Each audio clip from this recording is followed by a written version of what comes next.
Hello again. So I'll be picking back up where we left off in the last video, reading The Power of Six by Pittacus Lore. Picking up on chapter 13, where Sam, Six, and John and the gang are. Chapter 13. Six drives our charcoal-colored SUV, which we saw for sale in a yard 2 miles down the road for $1,500, into town to buy groceries. While she's gone, Sam and I spar together in the backyard. The three of us have spent a week training, and I'm amazed at how good Sam's gotten in the short amount of time. Despite his small size, he's a natural, and what he lacks in strength he makes up for in technique, which is much better than my own. At the end of each day, as Six and I retreat to the corners of the living room or to our empty room, Sam stays up studying fighting techniques on the internet.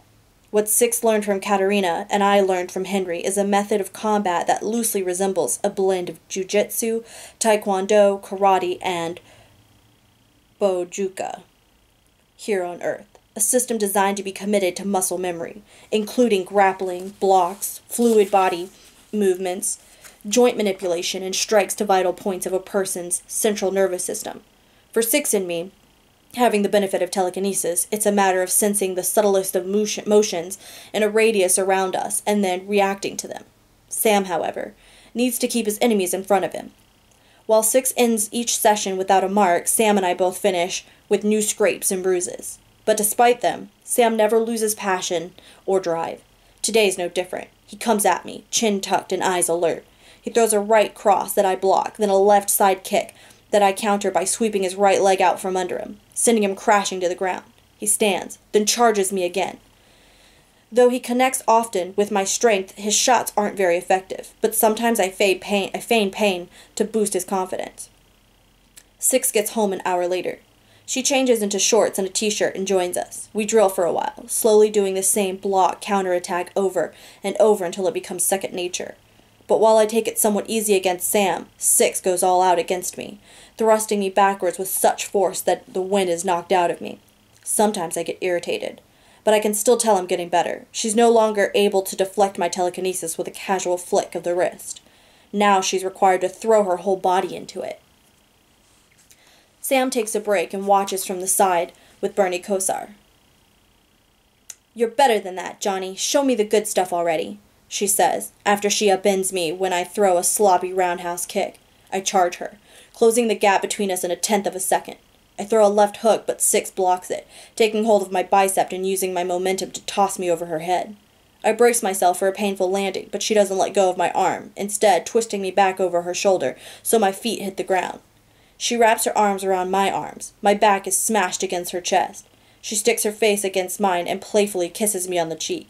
Before I can react, she kicks the back of my knees and my butt hits the grass. My arms are swept out from under me and I'm flat on my back.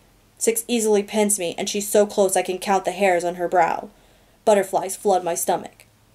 "Okay," Sam finally interrupts. "I think you got him pretty good. You can let him up now." Six's smile widens and mine does too. We stay that way for a second longer before she leans back and hefts me up by my shoulders. "My turn with Six," Sam says. I take a deep breath, then shake my arms to rid them of the jitters.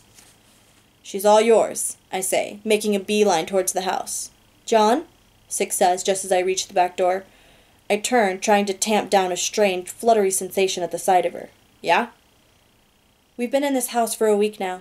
I think it's time to lose whatever sentimentality or fear you've been holding on to." For a second, after what just happened, I think she's talking about Sarah. "The chest?" she says. "I know," I say, and I enter the house, sliding the door behind me. I go to my room and pace, taking deep breaths, trying to figure out what just happened out in the yard. I go to the bathroom and splash cold water on my face. I stare into the mirror. Sarah would kill me if she caught me looking at Six like that. I tell myself again that I have nothing to worry about because Lorians love one person for life. If Sarah is my one love, then Six is simply a crush. Back in my room, I lie on my back, fold my hands across my stomach, and close my eyes. I take deep breaths, holding each one in for a 5 count before exhaling out of my nose. 30 minutes later, I open the door and creep down the hall, hearing Sam and Six milling about in the living room. The only place I could find to hide my chest in the house was in the utility closet, on top of the hot water heater. I struggle getting it out, making as little noise as possible. Then I tiptoe back to my room, gently closing and locking the door behind me. Six is right. It's time. No more waiting.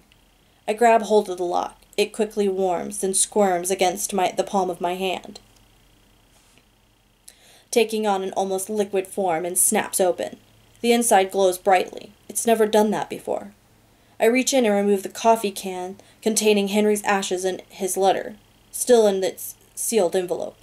I close the lid and relock it. I know it's stupid, but I feel like I'm somehow keeping Henry alive by not reading the letter he left behind. Once the chest is open and once the letter is read, he'll have nothing left to tell me, nothing left to teach, and then he'll become nothing more than a memory. I'm not ready for it yet. I open the closet where my clothes sit in a pile, and I bury the coffee can and letter under them. Then I grab the chest and leave the room, hovering in the hallway to listen to Sam and Six streaming a show online called Ancient Aliens. Sam is asking Six about all the alien theories he knows, and Six quickly confirms or denies them based on the teachings of Katerina. Sam furiously scribbles answers on his legal pad, which then breeds more questions that Six patiently answers, or shrugs her shoulders at. Sam eats it up, drawing parallels to what he already knows. The pyramids of Giza? They were built by the Lorik? Partly yes, but mostly the Mogadorians. What about the Great Wall of China? Humans. Roswell? New Mexico? You know, I've asked Katerina that once, and she had no idea, so I don't know either. Wait, how long have the Mogadorians been coming here? Almost as long as we have, she says. So, like, this war between you two, is it new? Not necessarily. What I know is that both sides have traveled to Earth for thousands of years. Sometimes we're here at the same time, and for what I understand, much of it was spent on friendly terms. But then something happened that ruined the relationship, and the Mogadorians left for a very long time. Beyond that, I don't know much, and I have no idea when they started coming back.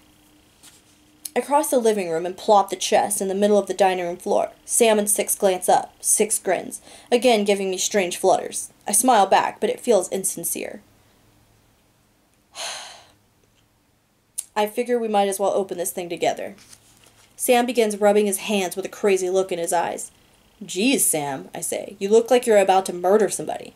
Well, come on, he says. You've been teasing me with this chest for almost a month now, and I've been patient, and I've kept my mouth shut out of respect for Henry and everything, but how often do I get to see the treasures from an alien planet? I just think about how the guys at NASA would die to be sitting where I am right now. You can't blame me for being so into this. Would you be mad if this whole time it's just been full of nothing but dirty laundry? Alien dirty laundry? Sam asked sarcastically. I laugh, then reach down and grab hold of the lock. My hand instantly glows when touching the cold metal, and the lock again warms, shaking and twisting in my grip, protesting the ancient powers that keep it closed. When it clicks open, I remove the lock, set it aside, and place my hand on the chest's top.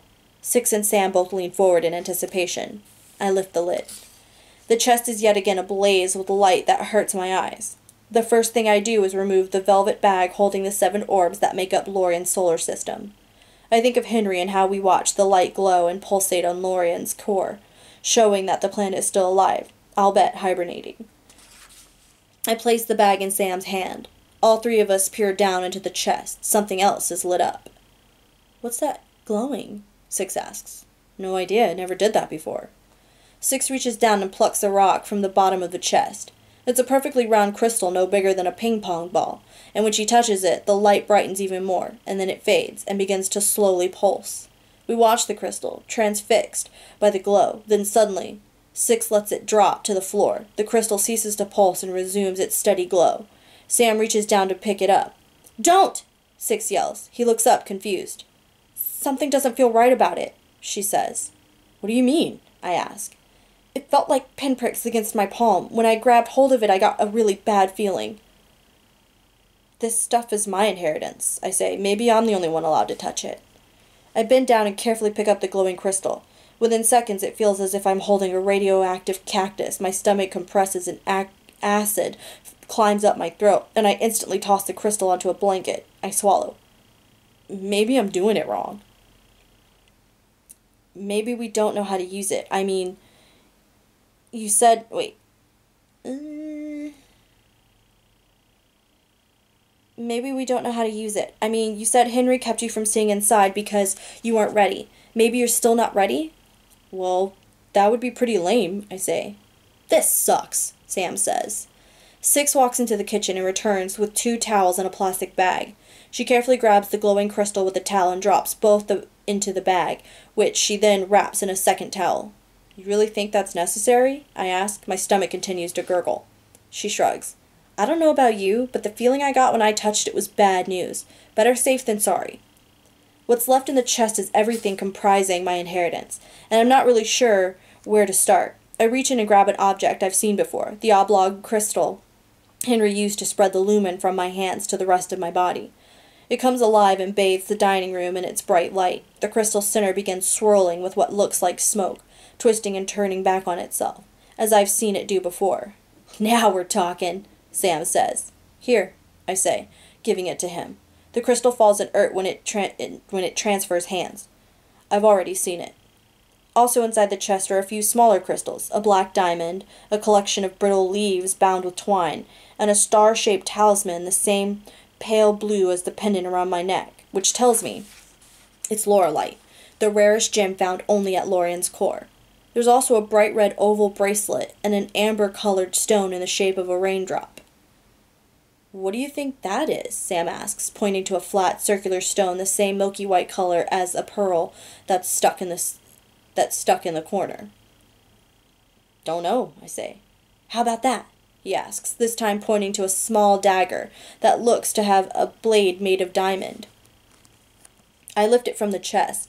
The handle fits snug in my hand as though it was made for it, and I suppose it was. The blade isn't more than 4 inches long, and just by seeing the way the light glints along its edge, I can tell it's far sharper than any razor one might find on Earth. What about that thing? Sam asks again, pointing to something else, and I have no doubt he'll ask the same question over and over until he's inquired about every object inside. Here, I say, setting the dagger down and removing the 7 orbs in an effort to keep him occupied. Check this out. I blow on them, and tiny lights flicker across their surfaces. Then I toss them up in the air, and they instantly spring to life, spinning in orbit around the orange-sized sun in the center. It's Lorien's solar system, I say. 6 planets, 1 sun. And this one here, I add, pointing to the 4th orb, which remains the same various shades of ash and gray as the last time I'd seen it, is Lorien as it looks today, at this very moment. The glow at its center is what's left. Wow, Sam says. NASA dudes would be crapping themselves right now looking at this. And watch this, I say. Illuminating my right hand, I sweep the light over the orb, and all at once the surface changes from its depressing gray tones to vibrant blues and greens of the forests and oceans. This is the planet as it was the day before the attack. Wow, Sam says again, staring in awe with his mouth hanging open. And while the rotating planets have him transfixed, I look back in the chest. Do you know what any of this is, or what it does? I ask Six, who doesn't respond. I turn and see she's just as amazed as Sam by the solar system spinning 2 feet above the floor. Since Henry had told me they weren't part of my legacy, which means they weren't locked in the chest, I'd wrongly assumed she'd seen them before. But it makes sense she hasn't. They can only be activated after the first legacy develops. Six? I say again. She comes back to reality, turns to me, and I find myself looking away once we make eye contact. Do you know what any of this stuff is? Not really, she murmurs, rubbing her hands over the stone surfaces.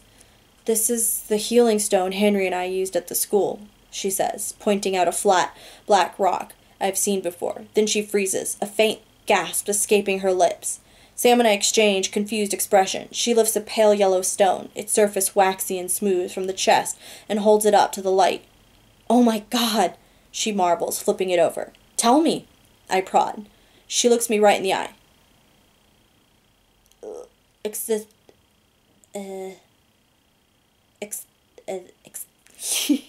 Oh God, I'm going to butcher this word. I apologize.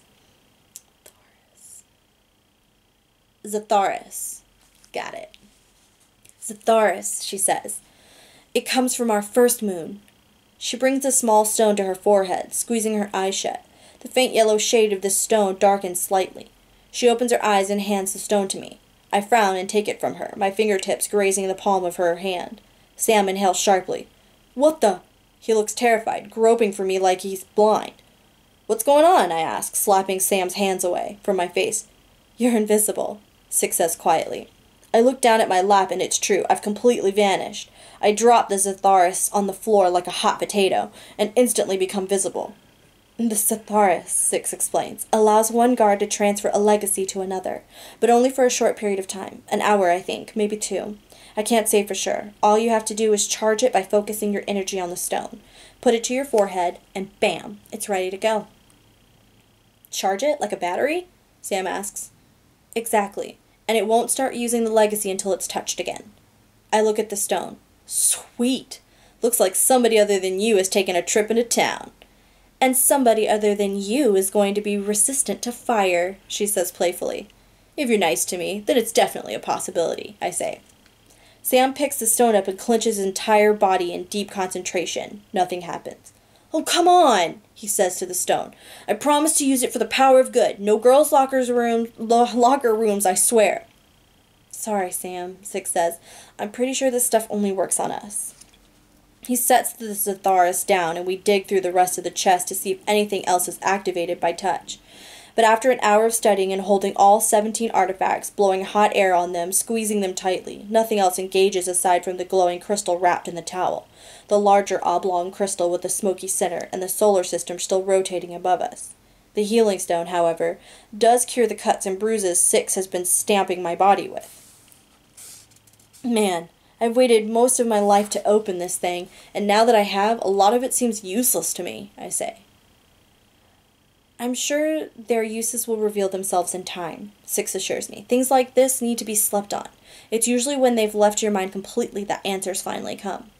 I nod, looking back at everything lying around the chest. Six is right. Forcing an answer only guarantees that no answer will come. Yeah, maybe. Some of it only activates with further legacies. Who knows? I say with a shrug. I put everything back inside, feeling compelled to keep the glowing crystal covered with the towel. I leave the solar system out, which continues to its circular march. I close and lock the chest and carry it down the hall. Don't be discouraged, John, Six says behind me. As Henry said, you're probably not ready to see it all yet. Chapter 14. I can't sleep. Partly because of the chest. For all I know, one of the gems inside could give me the power to morph into different creatures like Bernie Kosar, or one could create an iron barrier around me impossible to penetrate by enemy attack. But how will I know about Henry? Without Henry. I feel sad, defeated. But mostly I can't stop thinking about Six. Can't stop picturing her face hovering inches above mine, or the sugary scent of her breath, or the way the setting sun had made her eyes glow. In that moment, I had an irrepressible desire to stop training and to simply wrap my arms around her and squeeze her down onto me. A pang of longing to do that even now, hours later, has anchored itself in my heart, and that's what really is keeping me up. That and the overwhelming guilt I feel about my attraction to her. The person I'm supposed to be longing for is Sarah. There's too much on my mind to expect sleep. So, too many emotions. Pain, desire, confusion, guilt. I lie another 20 minutes before giving up on sleep. I whip aside my blanket and pull on a pair of pants and a gray tee. Bernie Kosar follows me from the room and down the hallway. I poke my head into the living room to see if Sam's asleep. He is, wrapped up in a blanket on the floor like a worm in a cocoon, and I turn and walk back. Six's room is directly across the hall from mine, and her door is ajar. I stand looking at it, and I hear Six rustle on the floor. John? She whispers. I cringe, and my heart immediately races. Yeah, I reply, still standing outside. What are you doing? Nothing, I whisper. I can't sleep. Come in, she says. I push open the door. Her room is pitch black, and I can't see anything. Is everything okay? Yeah, everything's fine, I say. I barely turn on my lumen, and the faint glow is like a nightlight. I keep my eyes off her on the carpet. Just too much on my mind, you know. I was maybe thinking of going for a walk or a run or something. Well, that's kind of dangerous, don't you think? Don't forget you're on the FBI's 10 most wanted list with a fat reward on your head, she says. I know, but it's still dark out, and you could make us invisible, couldn't you? I mean, that's if you wanted to come along. I increase the lights on my hands, and I can see Six sitting on the floor with a couple blankets over her legs and her hair's pulled back with loose strands falling around her face. She shrugs, then tosses the blankets aside and stands. She's wearing black yoga pants and a white tank. I can't stop myself from staring at her bare shoulders. I look away when I'm hit with the absurd suspicion that she can feel my eyes on her. "Sure," she says, pulling the band from her hair and rewrapping her ponytail. "I always have a hard time sleeping, especially on the floor." "I hear that," I say. "Do you think we'll wake up Sam, though?" I shake my head. She responds with a shoulder shrug and lifts her hand. I take it immediately. Six disappears, but my hand still glows, and when I see her foot imprints in the carpet, then I extinguish my hand, and I can see her foot imprints in the carpet. Then I extinguish my hand, and we tiptoe from the room and down the hallway. Bernie Kosar follows, and when we reach the living room, Sam lifts his head from the floor and stares right at us. Six and I stop, and I hold my breath to remain silent. I think about Sam's obvious crush on Six and how he'd be devastated if he saw us holding hands. "Hey, Bernie," he says groggily, then drops his head and rolls over with his back facing us. We remain silent for a few seconds, and then Six leads us across the living room and into the kitchen to leave through the back door. The night is warm, and filled with the sounds of crickets and swaying palm fronds. I inhale deeply as Six and I walk hand in hand. I find it odd that Six's hand seems so small and delicate in mine, despite her amazing physical strength. I love the way it feels. Bernie Kosar races through the heavy brush lining the gravel drive while Six and I stroll silently down its center. It dead ends into a narrow road, and we turn left. "I can't stop thinking about what you went through," I finally say. But what I would rather tell her is that I can't stop thinking about her. Being held prisoner for half a year, having to witness Katerina being, well, you know what I mean. "Sometimes I forget it happened, and other times it's all I can think about for days," she replies. "Yeah?" I say, drawing out the word. "I don't know. I guess it goes without saying that I miss Henry, and it kills me that he's gone. But after hearing your story, I realize how lucky I really am. I mean, I got to say goodbye to him and everything. Plus, he was there while I went through my first legacies. I can't imagine going through that alone like you did." It was really, really hard. That's for sure. I could have used her the day I started to gain my invisibility legacy. I could have used her even more for girl talks when I was growing up. They were pretty much our parents on Earth, right? "Right," I say. What I find funny is that now that Henry's gone, the things I remember about him are the things I usually hated. Like when we would leave someplace behind and we'd drive for hours and hours and hours down the highway headed someplace I'd never even heard of. All I wanted to do was just get out of the car. Now, the conversations we had on those trips are the ones I remember most. Or when we started training in Ohio and he made me do the same thing over and over and over again. I hated it so much, you know? But now I can't look back on any of it without smiling. Like one time after my telekinesis finally came, we were training in the snow and he was throwing all these objects so I could learn to deflect them. I had to redirect them back at the source, and he heaved a meat tenderizer really hard at me, and I used its own velocity to whip it back at him, and at the very last second he had to jump headfirst into the snow to keep from being hit, I say, smiling to myself. The pile of snow was actually a snow-covered rose bush with all these thorns. You would not believe the noise he made. Stuff like that I won't ever forget. A car approaches on the side of the road, and we scoot off into the ditch until it passes. It whips into the stone driveway of a nearby house, and a man in a black leather jacket jumps out. He pounds on the front door, yelling for whoever's inside to open up. Jesus, what time is it? I ask Six. Six moves towards the man and the house, my hand still in hers. Does it matter? As we creep within 10 feet of him, the smell of alcohol hits me. He stops pounding his fist against the door to yell, "You better goddamn open this door, Charlene, or you don't want to know what I'm gonna do." Six sees the revolver in his waistband at the same time I do and squeezes my hand. "Screw this guy," Six whispers. He pounds again and again until the lights in the front window turn on. Then, through the door, a woman shouts, "Get out of here! Just get out of here, Tim!" "Open the door right now," he yells back, "or else, Charlene, or else, you hear me?" We're within touching distance of him. I can see the faded tattoo below his left ear as a bald eagle holding a snake in its talons. She yells back, her voice shakier than before. "Just leave me alone, Tim! Why are you here? Why won't you just leave me alone?" He pounds and yells even harder. I'm about to put him in a chokehold, squeeze that bald eagle and snake right off his neck when I see the gun slowly crawl up his lower back until it floats away from him in Six's invisible hand. She puts the barrel of the gun up against the back of the man's head and buries it in his brown hair. She cocks the hammer with a loud click. The man stops pounding on the door. He stops breathing, too. Six pushes the gun even harder into his skull, and then she pushes it stiffly to the right, spinning the man around. The sight of the floating gun in the front of his face makes him go white. He blinks and shakes his head violently, expecting to wake up in his bed or in the back alley of whatever bar he came from. Six moves the gun side to side, and I wait for her to say something, to really spook the hell out of him. But instead, she suddenly turns the gun towards his car. She shoots, and a radius of broken glass appears on the windshield. He screams shrilly and bursts into tears. Six aims the gun at his face again, and he quiets down, letting a stream of snot hit his upper lip. Please, please, please, he says. I'm sorry, God. I'm gonna leave right now. I swear, I'm leaving. Six cocks the hammer again. I see the curtain of the front window move to the right and expose the face of a large blonde woman. I squeeze Six's hand, and she squeezes back.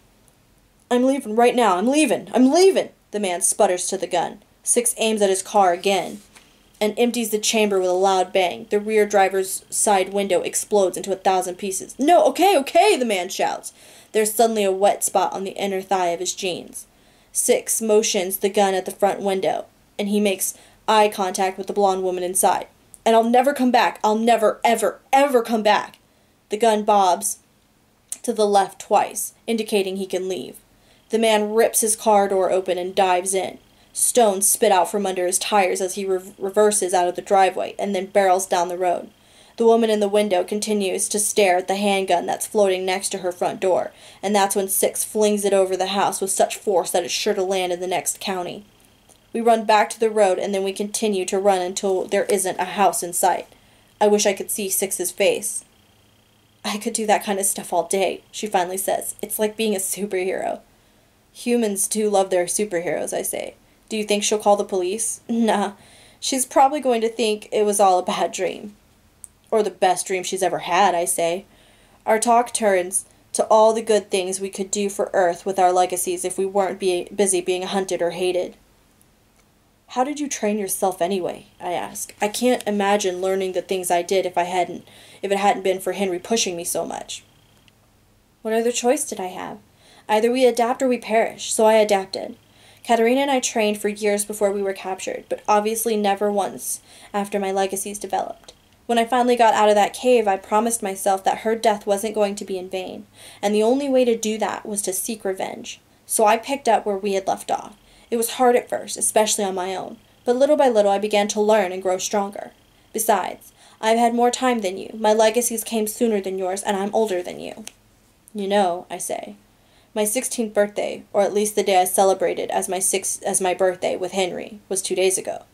John, why didn't you tell us? She asks, then lets go of my hand and playfully shoves me away, making me instantly visible. We could have celebrated. I smile and reach for her, feeling blindly in the dark. She takes my hand and interlocks her fingers in mine, allowing my thumb to rest over hers. The thought of Sarah comes into my head, and I find myself instantly pushing it out. So what was she like? I ask. Katerina. A moment of silence passes. Compassionate. She was always helping others, and she was funny. We used to joke and laugh a lot, which probably seems hard to believe, seeing how serious I usually am. I chuckle. I didn't say it, you did. But hey, no changing the subject.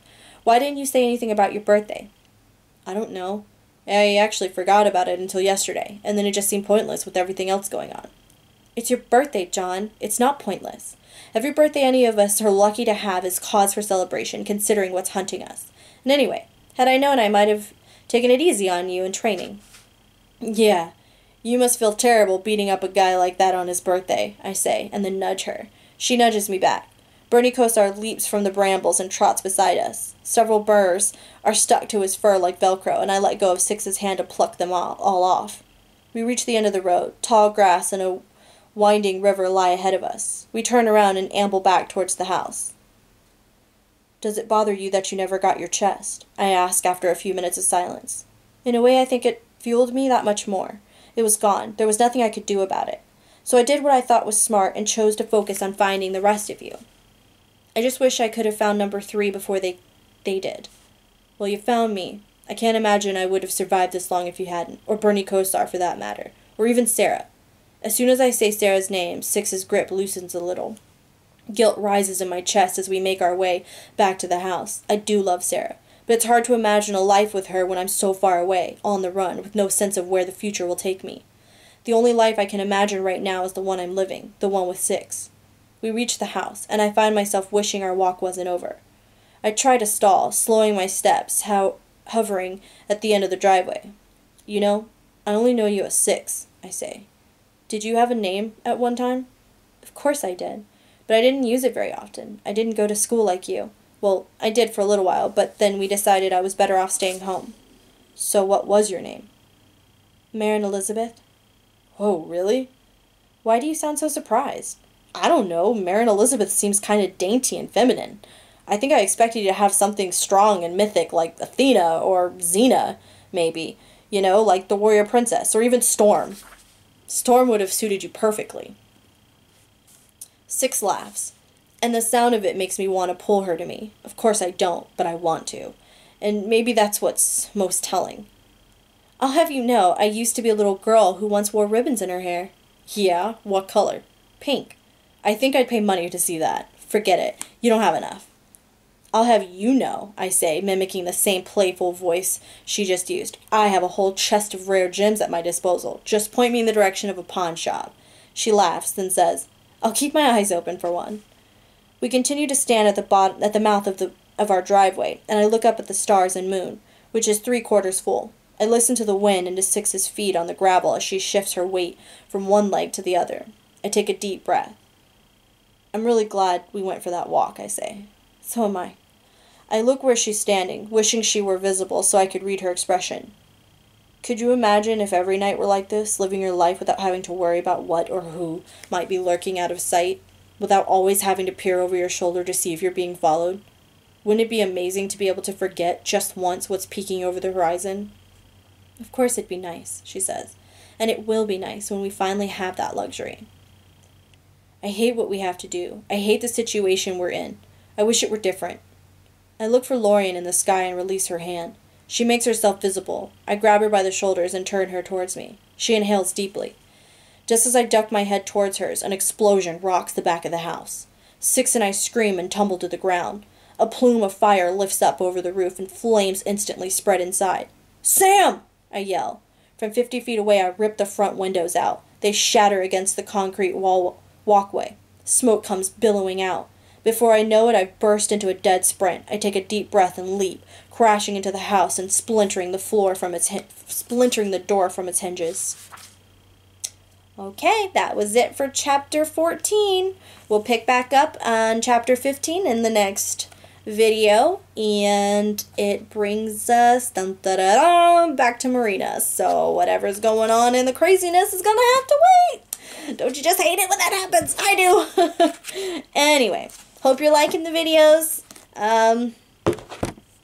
If you feel like commenting, let me know. Okay, so that's it for now.